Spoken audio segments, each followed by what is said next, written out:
In rural Indiana, there is a shop that does not advertise on television, does not sponsor influencers, and does not operate like the equipment industry is supposed to operate. Walk into C&C Equipment, and you will not find polished showrooms or sleek displays. What you will find is something far more unusual. You will find machines with honest assessments written on their frames, videos teaching people how to avoid being cheated, and a philosophy that rejects everything the heavy equipment world has spent decades building. But this story does not begin in a shop. It begins with a question that almost nobody in the industry asks anymore. What if the answer to broken equipment is not to replace it, but to repair it? What if simplicity is not a liability, but a strength? And what if the path to building something that matters is actually the opposite of what everyone else is doing? Clinton Chitwood grew up surrounded by machines. In a region where construction, agriculture, and industrial work are woven into the fabric of community, equipment was not a luxury. It was necessity. From childhood, he learned that machines break, and when they break, you fix them. You do not call a manufacturer and wait 6 weeks for a proprietary part. You do not schedule a service appointment with a dealer who charges labor rates that seem designed to make you wish you had bought a newer model instead. You fix it yourself, with your hands, with basic tools, with knowledge passed down by people who understood that a machine is simply a mechanism waiting to be understood. This foundational belief shaped everything that followed. But the equipment industry was moving in a different direction entirely. Beginning in the 1990s and accelerating through the 2000s, heavy equipment manufacturers began embedding computers, sensors, and proprietary software into every machine they produced. Emissions controls became more complex. Parts became locked behind intellectual property agreements. A simple repair that once required a wrench and an afternoon now required specialized diagnostic equipment and authorization codes that only dealers possessed. The cost of ownership rose exponentially. But the manufacturers had a compelling argument. The electronics made machines more efficient. They made them cleaner. They made them safer. Nobody disagreed with the benefits. But Clinton began to notice something that the industry was overlooking entirely. This direction created a massive void in the market. Across the country, used equipment became increasingly difficult to maintain. Older machines with simple mechanical systems were treated as obsolete. Younger generations who did not grow up rebuilding equipment found themselves locked out of the repair process, unable to service machines they owned. And military surplus equipment, once it was decommissioned and removed from active service, became nearly impossible to repurpose in civilian industry. This is where the crazy decision was born. Around 2008, when the economic recession hit hard and construction activity plummeted, Clinton started looking at a category of equipment that virtually every dealer in America had dismissed as worthless. Surplus military vehicles. These were machines that had served in conflict zones, been subjected to extreme conditions, and then been decommissioned with paperwork stating they were no longer usable for their original purpose. To the Defense Department, they were obsolete. To mainstream equipment dealers, they were not worth the space they occupied in a lot. To Clinton, they were opportunities. He began purchasing these rejected machines. But he did not turn around and resell them as novelties or salvage operations. Instead, he brought them into his shop and did something radical. He rebuilt them entirely. He removed damaged components, replaced worn systems, upgraded critical infrastructure, and transformed these beaten-down military vehicles into practical civilian workhorses. A machine that had been written off as junk became reliable, useful, and affordable compared to buying equivalent new equipment from major manufacturers. The work was meticulous and physical. There was no shortcut to rebuilding these machines. Each one required individual assessment, custom solutions, and hands-on labor. But that was precisely the point. Clinton was not building a system designed for rapid scaling or mass production. He was demonstrating that there was value in craftsmanship, in doing work right, in taking machines seriously as mechanical systems rather than disposable products. The shop began attracting customers. Word spread. People came to understand that C&C Equipment was not like other dealers. It was not designed to maximize profit per transaction. It was designed to solve real problems for real people. Customers started bringing machines to Clinton that had been rejected by mainstream repair shops. They started asking his opinion on equipment before they bought it. They started treating him as a trusted advisor rather than a salesman. By 2012, Clinton made another decision that revealed something crucial about his understanding of how the world was changing. He decided to create a YouTube channel. But not as a marketing tool in the traditional sense. Not as a glossy promotional platform. Instead, he began filming honest, brutal shop inspections. He would take equipment brought in by potential customers, examine it with cameras rolling, and give his unfiltered assessment. Sometimes those assessments were devastating. He would point out mechanical failures, rust damage, overpriced equipment, and industry fraud. He would warn people not to buy things that looked good on the surface but had serious hidden problems. In an industry built on sales, this was a revolutionary strategy. But it worked because it was authentic. Viewers recognized that Clinton was not trying to manipulate them. He would actually tell people when they should not buy something, when they were about to make a mistake, when a manufacturer was cutting corners or a dealer was being dishonest. This honesty became the foundation of something rare in the equipment industry: trust. The YouTube channel was not designed to sell equipment. It was designed to educate viewers how to think like experienced buyers. How to inspect a machine critically. How to recognize the signs of good engineering versus shortcuts. How to ask the right questions before money changed hands. The audience grew because the content filled a genuine need. Thousands of people had been intimidated by the equipment industry, uncertain whether they were being cheated, lacking the knowledge to make confident purchasing decisions. Suddenly, there was a resource that taught them how to think independently. As CNC Equipment's audience grew into tens of thousands and eventually hundreds of thousands, something was becoming clear. Clinton had built something different from anything else in the heavy equipment world. By the middle of the 2010s, CNC Equipment had reached an inflection point. The YouTube channel was generating millions of views. Customers were contacting Clinton from across the United States and internationally, requesting rebuilt military surplus equipment. The shop was receiving inquiries from people interested in franchising the CNC model to other regions. Investors were noticing the company. The narrative of growth, expansion, and aggressive scaling seemed inevitable. This is the moment when most success stories follow a predictable script. The founder builds something successful. Investors provide capital. The company expands rapidly. Multiple locations open. The founder becomes a business name and eventually steps back from day-to-day operations as professional management takes over. Growth is treated as the natural conclusion to a successful story. Bigger is better. More is always preferable. This is how capitalism works, and it is how winners are supposed to behave. But Clinton Chitwood did something that fundamentally rejected this narrative. He chose restraint. Understanding this decision requires understanding what made CNC Equipment valuable in the first place. It was not the size of the operation. It was not the number of machines moved per year. It was not the geographic reach or the investor returns. What made CNC valuable was something far more fragile and far more precious. It was Clinton's personal commitment to quality and his willingness to reject profitable opportunities if they compromised core principles. The work of rebuilding military surplus equipment cannot be industrialized in the traditional sense. It cannot be completely systematized or delegated to low-cost regions. Every machine arrives in a unique condition. Every rebuild requires judgment calls. Every customer has individual needs. This is not a weakness. This is precisely what makes the work valuable. It requires expertise, attention, and what we might call mechanical wisdom. And that expertise existed primarily in one person and a small team of people he had trained.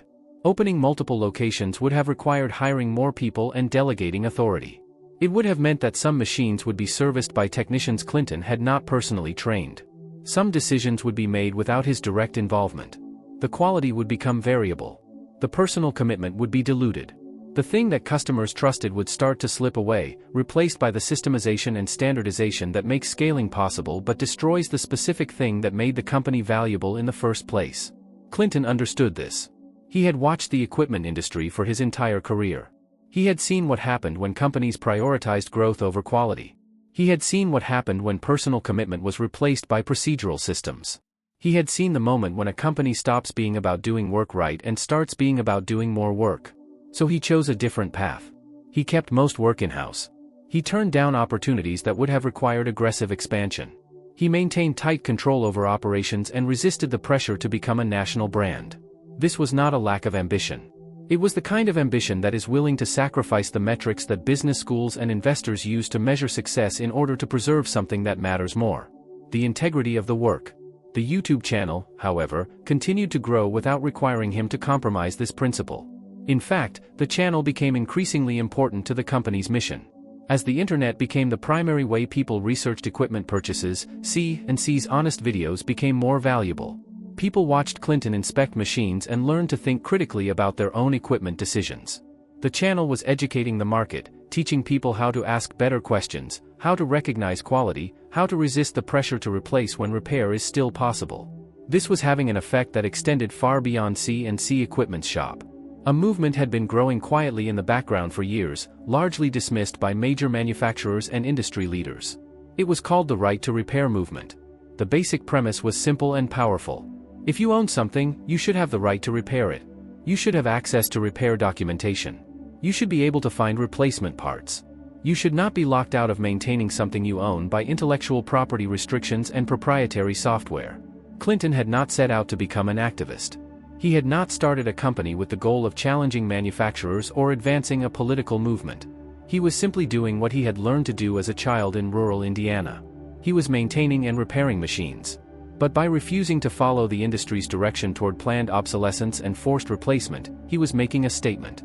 By training others how to repair, by showing that military surplus equipment could be rebuilt and repurposed, by demonstrating that there was a market for simplicity and mechanical reliability, he was quietly advancing the right to repair agenda without ever needing to make that his explicit mission. The choice to maintain his company at a sustainable human scale, rather than pursuing maximum growth, meant that C&C Equipment would never become a household name in the way that Cat or John Deere were household names. The company would never dominate market share or generate the kind of venture capital returns that drive headline business stories. But it was building something far more enduring. It was building trust. It was building a reputation for integrity. It was demonstrating through consistent action over years that there was another way to operate in an industry that had largely abandoned that way. Customers around the world were beginning to understand what C&C Equipment represented. It was not just a dealer. It was proof that the equipment industry did not have to work the way it did. That honesty could be more profitable than manipulation. That refusing to sell people things they did not need actually built stronger loyalty than aggressive sales tactics. That quality and simplicity had value in a world increasingly built on complexity and planned obsolescence. The shop continued its work, one rebuild at a time. The YouTube channel continued to educate, one video at a time. And the movement that Clinton had become unwittingly connected to continued to grow, fed by the actions of people like him who were choosing a different path. The climactic revelation of this story is not a single moment. It is an accumulation of moments, each one reinforcing the reality of Clinton's decision. By the late 2010s, C&C Equipment had become something without a direct equivalent anywhere else in the heavy equipment industry. It was a company that had consciously rejected growth for its own sake. It had turned down opportunities to expand. It had maintained tight control over quality. It had prioritized the integrity of the work over the scale of the operation. And in doing so, it had built something rare and valuable. But perhaps the most important part of this story is what did not happen. Clinton did not sell the company to a larger conglomerate. He did not take investor capital that would have forced him to pursue growth metrics he did not believe in. He did not compromise his core principles in pursuit of the financial returns that would have made him famous in business circles. He simply kept doing what he had always done, and the world began to notice. The equipment that C&C rebuilt was being used by construction crews, farmers, government agencies, and independent contractors. These machines were performing reliably in real-world conditions. They were being maintained by their owners using basic tools and widely available parts. They represented an alternative to the disposable equipment model that had become dominant. They proved that there was a market for machines designed to last, designed to be repaired, designed to be independent of manufacturer dependence. The YouTube channel had grown to hundreds of thousands of subscribers. People from across the world tuned in regularly to watch honest equipment inspections. The videos were teaching a generation how to think critically about their purchases, how to recognize good engineering, how to resist the pressure to buy new when older still functioned. The educational impact was immense.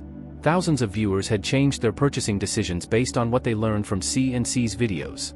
Many had saved significant money by choosing not to buy something Clinton had flagged as problematic. This is where the full significance of Clinton's crazy decision becomes visible. He had rejected the path of rapid expansion and instead chose to be a teacher.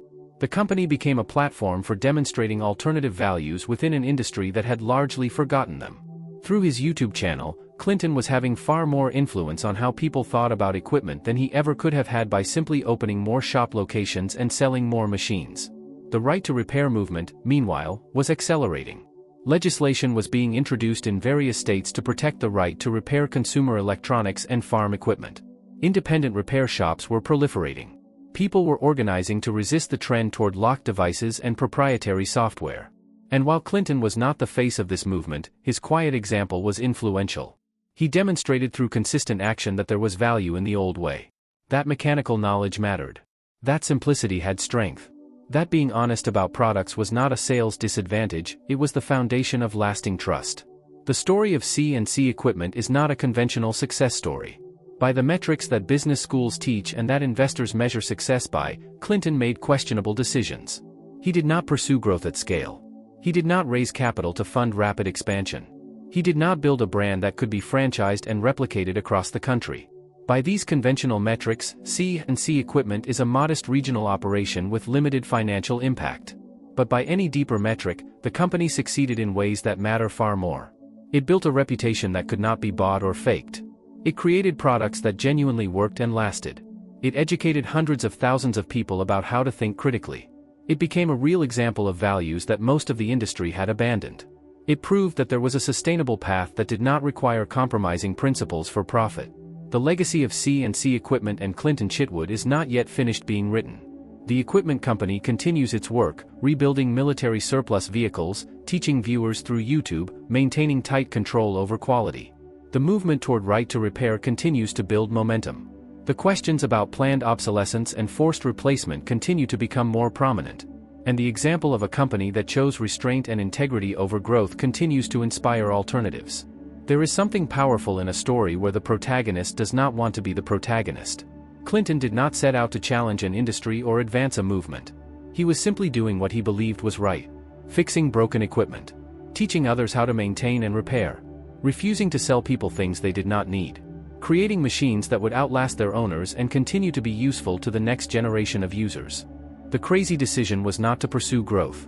The crazy decision was to say no to growth when it would have compromised what made the company valuable. In a world obsessed with bigger and faster and more, there was something revolutionary about choosing smaller and slower and simpler.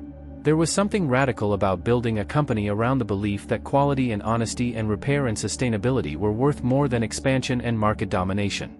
The challenge facing industries built on planned obsolescence and forced replacement is not ultimately solved by regulation or political activism, though those things help.